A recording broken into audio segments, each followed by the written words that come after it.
죄가 더한 곳에 은혜가 넘치나니 제목을 삼고 함께 은혜 받도록 하겠습니다. 사실 이 문장은 로마서 5장 20절의 말씀입니다. 죄가 더한 곳에 은혜가 넘친다. 이 말씀을 묵상할 때마다 놀라운 사실을 발견하게 됩니다.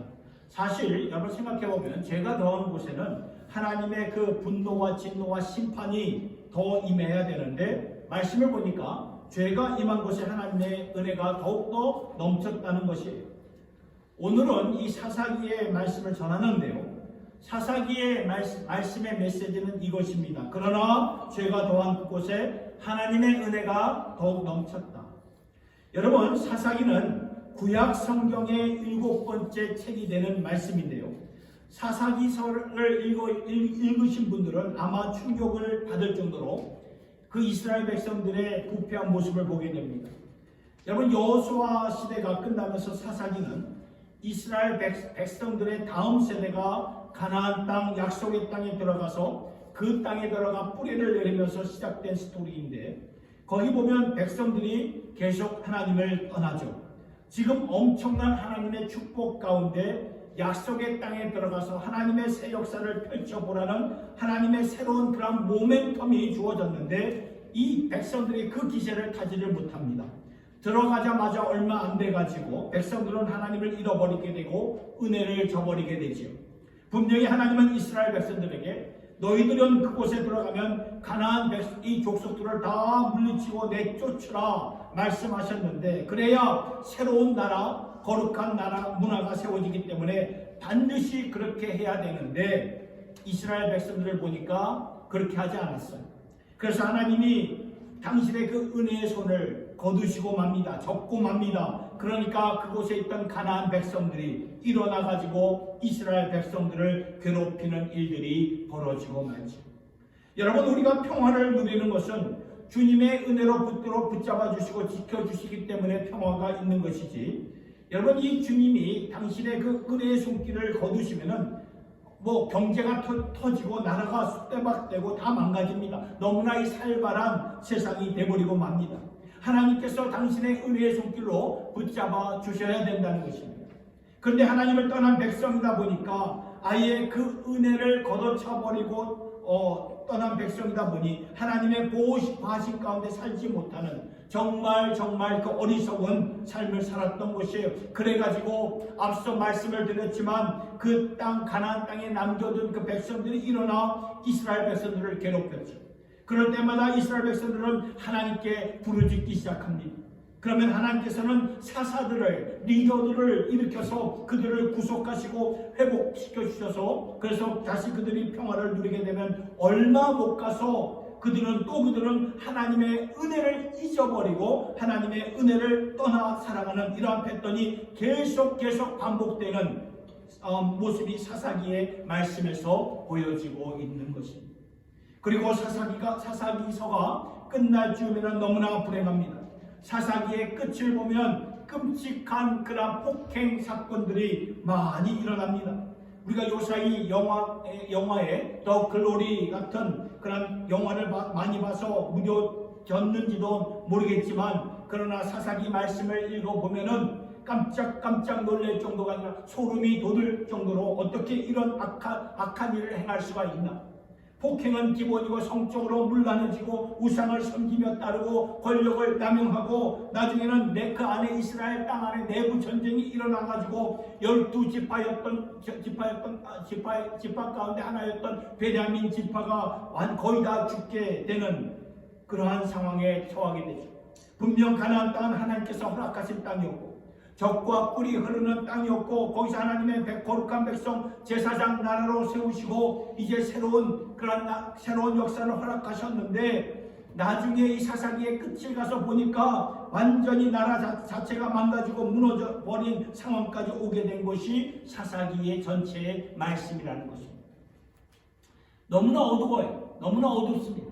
저는 그러한 모습을 보면서 하나님을 떠난 백성들은 이렇게 부패할 수가 있겠구나.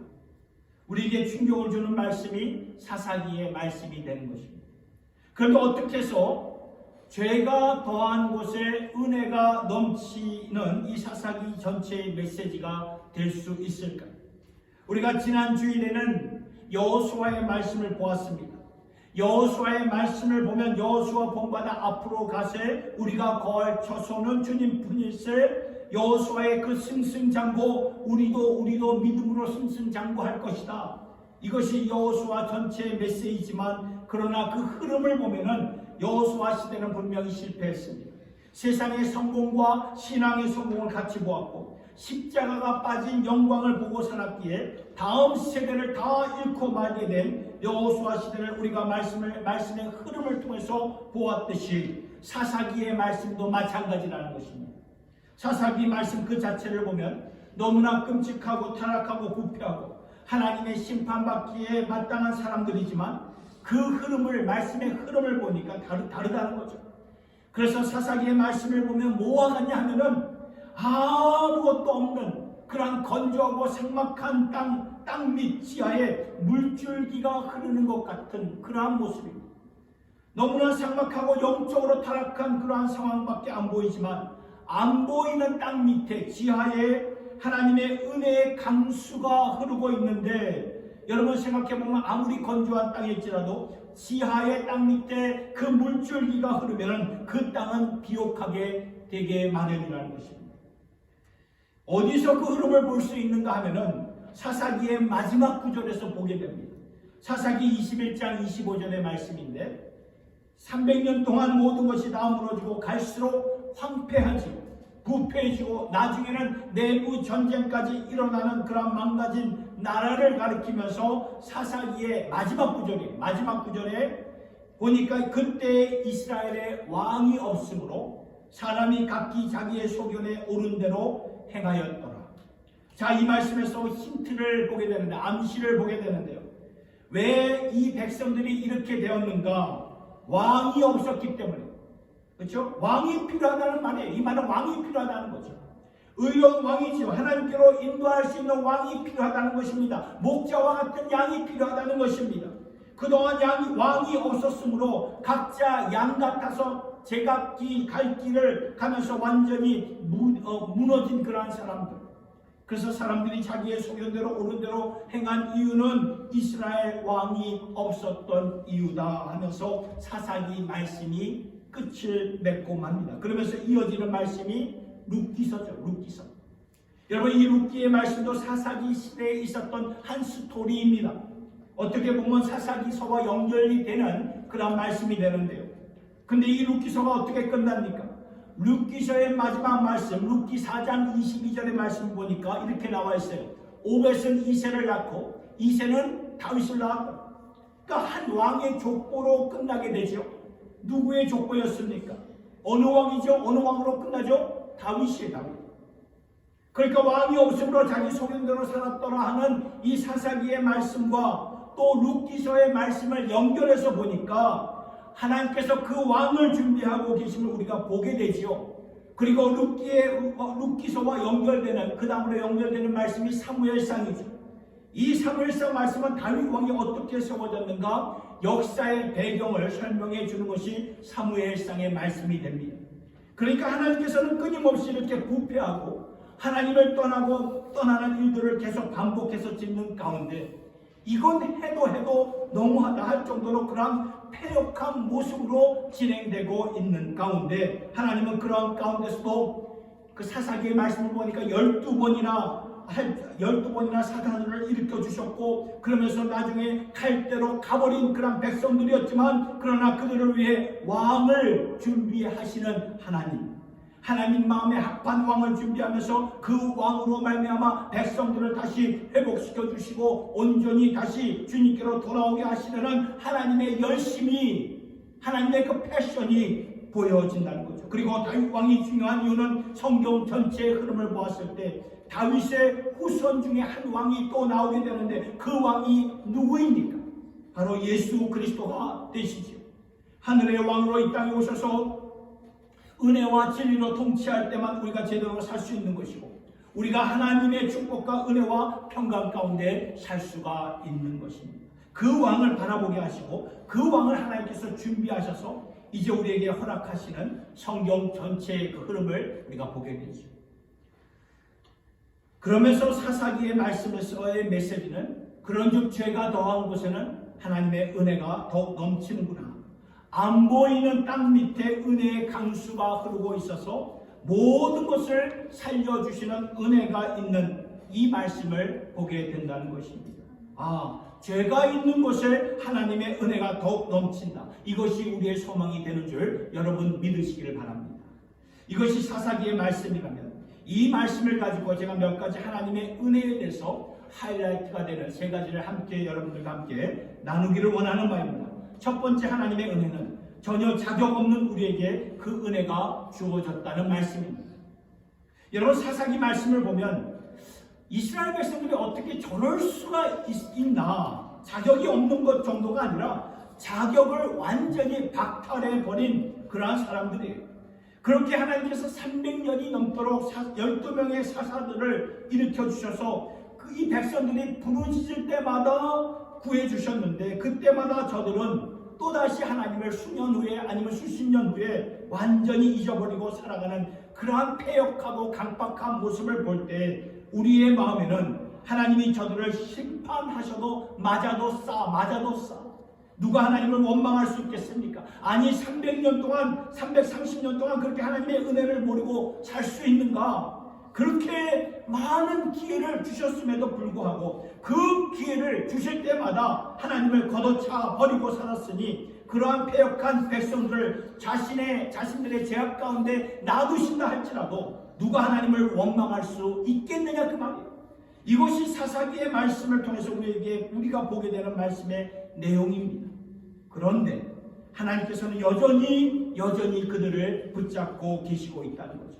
전혀 자격이 없는 그들에게 당신의 은혜를 베푸시고 있다는 것입니다. 오늘 우리는 어떠합니까? 우리는 자격이 있는 그러한 사람들입니까? 여러분, 성경을 보니까 로마서 3장 10절에 보니까 뭐라 나와 있습니까? 기록된 바 의는 없나니 하나도 없다. 의는 없나니 하나도 없다. 하나님의 기준에서 의인으로 인정할 수 있는 사람은 이 세상에서 아무도 없다는 거예요.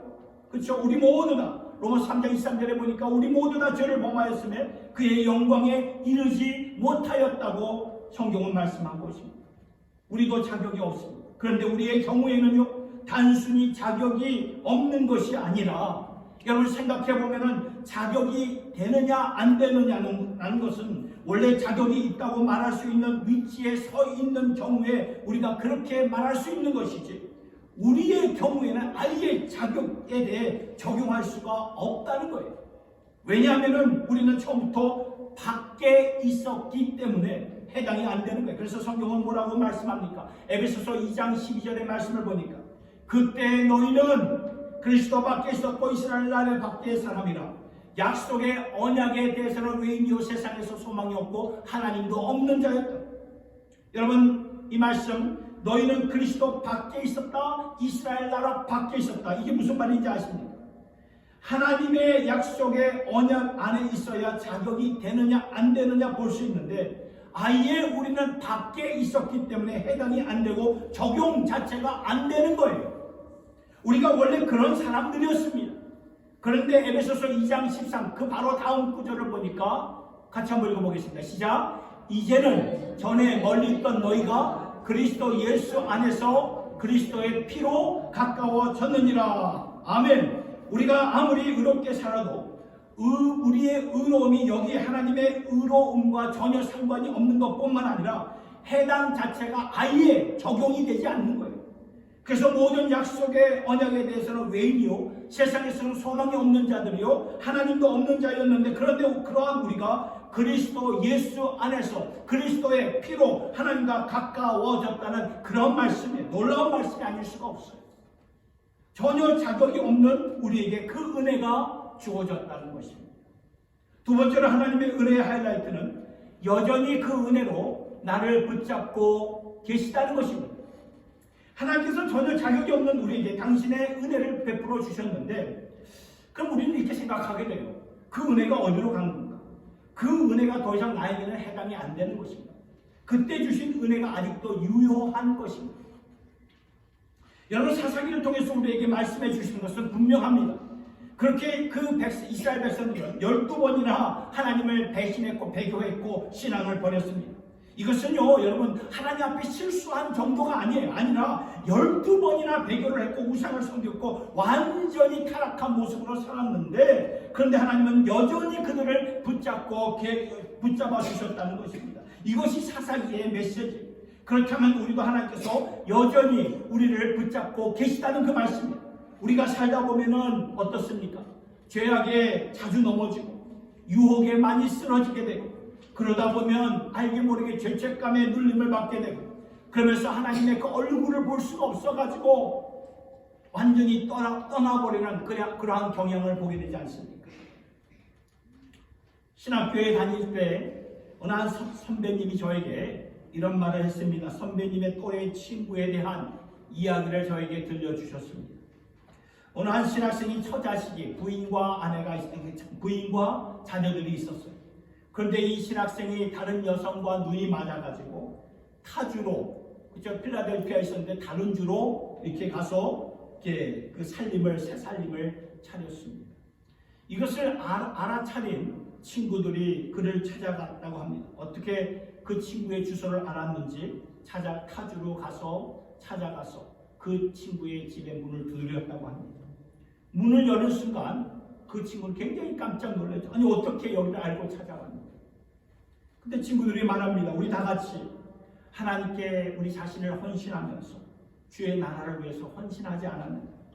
또 가정이 있는데 어떻게 이렇게 떠날 수가 있는가? 빨리 돌아와라.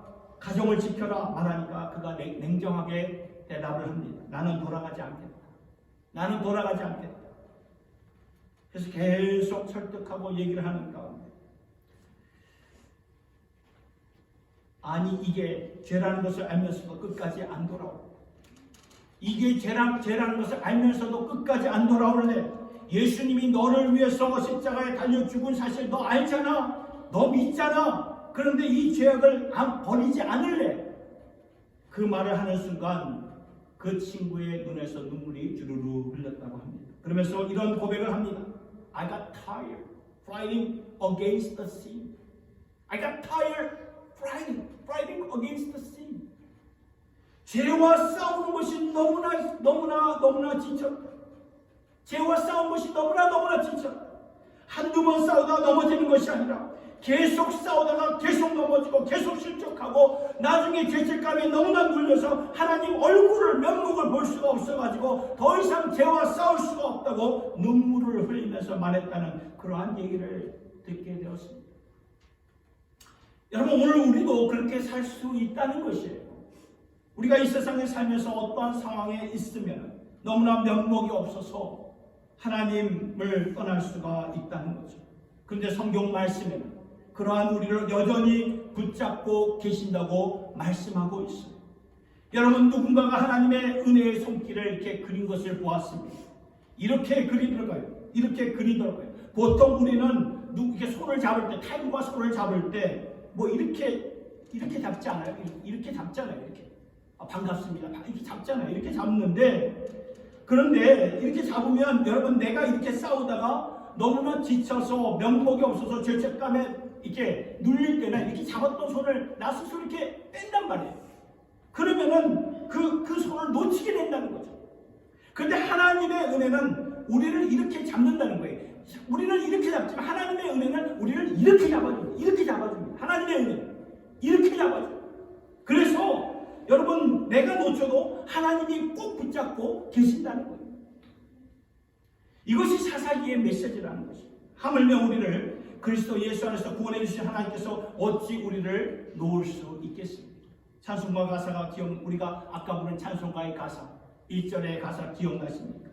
우리는 늘 주님을 배반하나 내 주 예수 여전히 날 불사 그 참되신 사랑을 베푸시나니 내 형제여 주께로 나오라. 우리는 늘 주님을 배반하는, 그러나 내 주 예수는 지금도 날 붙잡고 계시기 때문에 오늘도 나를 부르시는 주님의 사랑이 분명히 있으니 주께로 나오라는 거예요. 여러분, 오늘 어떤 상황 속에서 오셨는지 저는 잘 모릅니다. 그러나 여러분, 우리의 상황이 어떠하든지, 어떠한 상황 가운데 죄악에서 시달리고 쓰러지고 있는지, 내 모습이 너무나 민망스럽고 하나님 앞에 면목이 없어서 어쩌면은 그 손을 놓은 채 이 자리에 오셨는지도 모르겠습니다. 그런데 저는 오늘 말씀의 권위로 말씀을 드리고자 합니다. 우리 하나님은 여전히 당신의 은혜로 우리를 잡고 계신다는 것입니다. 그렇기 때문에 그러므로 로마서 8장 38절 39절의 말씀, 그러므로 사망이나 생명이나 천사들이나 권세자들이나 현재이나 장래이나 높음이나 기쁨이나 다른 어떠한 피조물이라도 우리를 우리 주 예수 안에 있는 하나님의 사랑에서 끊을 수가 없는 우리 주님이 되시는 줄 여러분들 믿으시기를 바랍니다. 세 번째로 사사기를 통해서 하이라이트가 되는 것은 이제는 은혜에 합당한 삶으로 살아가셔야 됩니다. 여러분, 이스라엘 백성들을 보면 그렇게 은혜를 받고 또 받았는데도 불구하고 은혜에 합당한 삶을 살지 못했더라고요. 그 은혜를 그냥 당연하게 받은 것으로 그냥 지나가더라고요. 그러니까 7, 8년 후에 아니면 10년, 20년 후에 아니면 40년 후에 또 주님을 배교해 떠나버리고 맙니다. 은혜에 합당한 삶을 살지 못했기 때문에 그렇지. 제가 설교를 시작하면서 로마서 5장 20절의 말씀을 전했는데 그 내용이 제가 더한 곳에 은혜가 더욱 넘쳐. 이 말씀과 연결이 되는 말씀이 로마서 6장 1절부터 3절까지의 말씀입니다. 우리 같이 한번 읽어볼까요? 시작. 그런즉 우리가 무슨 말을 하게요? 은혜를 더하게 하려고 죄에 거하겠느냐? 그럴 수 없느니라. 죄에 대하여 죽은 우리가 어찌 그 가운데 더 살리요? 무릇 그리스도 예수와 합하여 세례를 받은 우리는 그의 죽으심과 합하여 세례를 받은 줄을 알지 못하느냐? 죄가 더한 곳에 하나님의 은혜가 더욱 넘쳤다는 이 사실을 선포한 다음에 곧바로 이어지는 말씀이 그런즉 우리가 무슨 말을 더하냐? 하나님의 은혜를 더하게 하려고 죄에 거하겠느냐? 죄가 있는 곳에 하나님의 은혜가 더욱 넘친다면 그러면 우리가 죄 가운데 계속해서 쓰러질 것이냐? 그럴 수 없다는 거예요. 그 은혜를 이렇게 받으면서 당연하게 받으면서 남용하면서 살 것인가? 2절에 그럴 수가 없다 그렇게 말씀하고 있죠. 그럴 수가 없는 일. 왜냐하면 죄에 대해 우리가 죽었기 때문입니다. 죄에 대해 우리가 죽었어요. 이거 굉장히 중요한 말씀이에요. 여러분, 우리가 예수를 믿는 순간, 예수님과 합하는 그 순간에요, 주님의 죽으심에 먼저 우리가 합한 거예요. 그 다음에 주님의 새 생명으로 합한 것이라는 거죠. 주님의 죽으심과 합했다는 것은 뭐를 말하냐면 죄에 대해서 죽었다라는 것을 말해주는 것입니다. 예수님이 우리를 위해서 십자가에 달려 죽으신 것처럼 우리 또한 예수님을 믿는 그 순간 주님과 함께 죄에 대해서 죽었다라는 그 말이에요. 그래서 죄에 대해 죽은 우리가 어찌 그 죄 가운데 끌려서 살아갈 수 있겠느냐 그 말이죠. 세례를 받았다는 것이 이러한 의미예요. 주님과 합했다는 것입니다. 죽으심과 합했고 새 생명과 합했다는 그런 말이에요. 이것이 사실인데 그렇다면 우리에게 너무나 중요한 거 한 가지가 있습니다. 여러분, 이걸 잘 생각하셔야 됩니다. 전에는 우리가 죄에 끌려다니면서 살았어요. 끌려다니는 것은 그러한 모습은 소극적인 모습이고요, 수동적인 모습 아닙니까? 끌려다녔다. 그런데 이제는 예수를 믿고 하나님의 사람, 성령의 사람이 되는 그 순간 우리는 더 이상 끌려가는 그런 사람들이 아니라 이제는 내가 선택하면서 따라갈 수 있는 사람이 되었다는 것이 수동적인 자리에서 능동적인 자리로 옮겨졌다는 그 말씀이죠. 그래서 이제는 주의 성령이, 하나님의 영이 우리 안에 거하시기 때문에 성령의 능력으로 예전처럼 끌려다니는 것이 아니라 이제는 선택을 하면서 내가 무엇을 따라갈 것인가, 선택을 하는 거예요. 선택을 하면서 내가 무엇을 따라갈 것인가, 예수를 따라갈 것인가, 죄를 따라갈 것인가, 둘 중에 내가 선택하며 살 수 있다는 그 말씀. 전에는 선택의 여지가 없었어요. 여기에 중요한 것은 우리의 생각이라는 거예요. 마인셋. 중요한 거예요. 우리의 생각을 무엇으로 채울 것인가. 생각이 우리를 주도하기 때문이죠. 그래서 우리가 잘 아는 로마서 8장, 우리가 지금 계속 외우고 있는 말씀 아닙니까? 로마서 8장 5절과 6절 많이들 외우고 계시지요. 그 말씀을 보니까 육신을 따르는 자는 육신의 일을, 영을 따르는 자는 영의 일을 뭐 한다고요? 생각한다는 거예요. 생각한다. 그래서 그 다음 구절 보니까 육신의 생각은 사망이요, 영의 생각은 생명과 평안입니다. 이제 따르는 것이 중요한데 전에는 끌려다녔지만 이제는 내가 선택할 수 있는 걸 선택하면서 따르는 삶이 되는데 그러면 내가 여전히 육신을 따를 수도 있고 아니면 하나님의 영 예수를 따를 수도 있는데 이것을 좌우하는 키가 뭐냐? 생각이라는 거, 마인드셋이라는 거죠. 생각이에요. 육신을 따르는 자는 육신의 것을, 영을 따르는 자는 영의 것을 생각한다. 무엇을 생각하며 무엇을 묵상하며 사는가가 우리를 좌우한다는 그 말씀입니다. 그래서 우리가 음란한 것이나 도박 같은 것을 생각하고 살면 그것을 따라 살아가게 되어 있어요. 생각하는 대로 가기 때문에 우리가 돈에 매여가지고 살면 돈을 따라가게 되어 있습니다. 또 주식에 매여가지고 원래 주식 자체가 나쁜 것은 아니지만 책임있게 투자를 하면서 스스로 컨트롤하면서 이렇게 하면 되는데 왜 주식이 무서운가 하면은 한번 하게 되면 거기에 몰두하게 된다는 거예요. 그래서 돈이 나를 끌어당기는 그러한 인생이 되어버리고 말이죠. 그러니까 나를 지배하는 것들을 컨트롤을 조절을 못하겠다 하면은 과감하게 우리가 내려놓으셔야 된다는 거죠. 그렇지 않으면 나를 지배하는 것들이 계속 나를 지배하게 되어 있다는 것입니다. 왜냐하면 생각하는 것이 나를 지배하고 있기 때문에 그래요. 다니엘서를 보면은 다니엘 1장을 보면 다니엘과 세 친구들이 느부갓네살 왕에게 포로로 끌려가서 이 바벨론 나라에서 쭉 이렇게 자라면서 그들이 결단을 하죠. 무슨 결단, 무슨 디시전을 했죠? 무슨 결단을 했죠? 자기의 식욕, 먹는 것을 결단을 했어요. 우리가 이제 왕의 음식을 먹지 않겠다.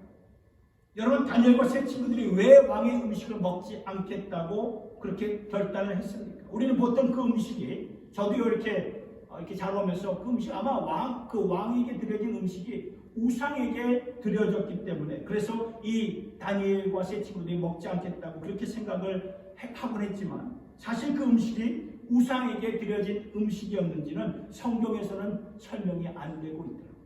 그래서 잘 몰라요. 그런데 생각해 보면은 확실한 것은 다니엘과 세 친구들이 자신의 식욕을 조절했다는 것입니다. 왜냐하면 식욕이라는 것이 다니엘이 보았거든요. 내가 이 바벨론 땅, 이 땅에서 이 나라 음식 문화에 빠져들면 그것을 내가 사모하며 살아가게 된다면은 그 음식 문화가 나중에는 내 삶의 정서가 될 것이고 철학이 될 것이고 종교가 될 것이다. 그러면서 자신들의 내가 참 그러한 자신들의 식욕을 조절하더라고요. 여러분, 우리가 금식을 하는 것도 그러한 의미가 아니겠습니까? 우리가 본능적으로 음식을 갈망해요. 갈망하지만 우리가 금식하면서 이것이 뭐냐면은 본능적으로 내가 참는 음식을 컨트롤하면서 그것을 하늘의 양식으로, 영의 양식으로 채워보겠다는 그 말이에요. 배고픈 것을 하나님이 주시는 기쁨으로 채워보겠다는 그 말씀. 우리의 애퍼타이저, 우리의 식욕, 영적인 식욕으로 바꿔보자는 그 말이에요. 여러분, 이 사순절 기간 동안 우리가 금식도 하고 절제도 하면서 예수님을 좀 많이 생각하셨으면 좋겠습니다. 예수님을 많이 생각하시면서 주님의 십자가를 묵상하면 할수록 그 주님의 십자가를 생각하면 할수록 예수님을 따라 사는 사람들이 될 수 있는 것입니다. 하루를 시작하면서 내게 생명을 주신 하루를 허락하신 주님 감사합니다. 주님의 은혜 때문에 내가 주님의 자녀가 되었으니 그 은혜로 감사하며 감격하며 살겠습니다. 또 하루를 마치면서 피곤한 몸이죠. 피곤한 몸을 이제 잠자리에 이끌면서 하나님, 오늘 하루를 살면서 많이 실수도 했고 많이 넘어진 모습도 있었지만 오늘도 주님의 보혈이 힘이 되어서 나를 씻어주시는 줄 믿습니다. 예수님의 보혈 의지하면서 씻음받고 오늘도 편안하게 자려고 합니다. 혹시 자다가 주님께서 나를 부르시면 주님의 얼굴을 향하여 내가 달려가겠습니다. 예수님을 묵상하면서 꿈에도 소원을 늘 찬송하면서 주께로 더 가까이 나가기 원합니다. 우리의 고백이 될 수 있기를 예수님의 이름으로 축복합니다. 주님을 묵상하는 것, 주님을 생각하는 이것이 여러분 굉장히 중요합니다. 왜냐하면 생각하는 대로 내가 살기 때문이고 내가 따라가기 마련입니다. 사랑하는 성도 여러분, 사사기의 이 말씀은 놀랍게도 이 흐름을 통해 주시는 말씀은 죄가 더한 곳에 하나님의 은혜가 넘쳤다는 것입니다. 그 은혜, 자격 없는 은혜, 자격 없는 우리, 아예 자격 밖에 있었던 우리에게도 주님께서 허락해 주신 것이고요. 그 은혜가 여전히 우리를 붙잡고 계시기 때문에 그 은혜를 늘 생각하며 묵상하면서 이 한 주간도 예수님으로 충만한 삶을 살아가는 저와 여러분 모두가 될 수 있기를 예수님의 이름으로 축원합니다. 기도하겠습니다. 하나님 아버지, 오늘 우리는 주님의 이 놀라운 은혜 앞으로 나옵니다. 전혀 자격이 없었고, 아니 언약 밖에 있었기 때문에 자격이 되느냐 미달이냐 적용할 수 없었던, 아예 해당이 안 된 우리들. 그러나 예수 그리스도의 피로 하나님의 자녀가 되었고 하나님의 권속이 되었습니다. 너무나 감사합니다. 아버지, 그 은혜가 어디로 간 것이 아니라 오늘도 그 은혜로 우리를 여전히 붙잡고 계시는 주님이 계시오니, 아무리 죄책감을 갖고 쓰러진 모습으로 면목 없는 모습으로 왔을지라도 나를 여전히 붙잡고 계시는 주님의 손 의지하며 다시금 일어서게 하여 주시옵소서. 그리고 이제 은혜에 합당한 삶을 살기를 원합니다. 무엇보다도 예수님을 더욱더 묵상하며 예수 그리스도의 십자가의 은혜를 더욱더 생각하며 살게 하여 주시옵소서. 감사드리오며 우리 주 예수님의 이름으로 기도드리옵나이다. 아멘.